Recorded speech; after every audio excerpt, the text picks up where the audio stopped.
दुसरी गोष्ट अशी आहे, ज्या महाराष्ट्रामध्ये ज्या प्रकारे आता चालू आहे, आम्ही काँग्रेस पक्ष आदरणीय स्वर्गीय राजीव गांधीजी वयाच्या 40व्या वर्षी पंतप्रधान झाले. त्यांच्याकडनं शिकण्यासारखं खूप काही होतं. त्यांच्यावर प्रेरित होऊन काँग्रेसचं अजून आम्ही जोशाने आम्ही काम सुरुवात केली. त्यांनी इंटरनेट आणला, मोबाईल आणला, लॅपटॉप घेऊन आले. त्यानंतर कार आधी आंबेसेटर आणि प्रीमियरच होता. त्यानंतर त्यांनी स्वतः वेगवेगळ्या प्रकारचं सक्षम केलं. प्रत्येक घरासमोर 2-2, 3-3 कार गाड्या, 2 व्हीलर्स आहेत, उद्योगधंदा आहेत. आज IT पार्क जो उभा आहे तो फक्त आणि फक्त श्रेय काँग्रेस पक्षामुळे आणि स्वर्गीय राजीव गांधीजींच्यामुळे आणि डॉक्टर मनमोहन सिंगांच्या विचारांनी. 10 वर्ष काँग्रेस सरकार असताना नंबर 1 भारत देश होता.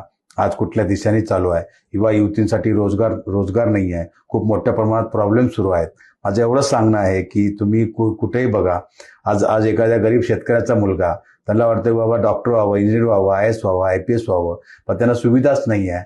त्यांना तिथे एक्झाम कधी आहे ते माहीत नाही. त्यांना गाईडलाईन्स नाही. महागाई चरणस्पर्शवर आहे. महागाई कमी होत नाही आहे.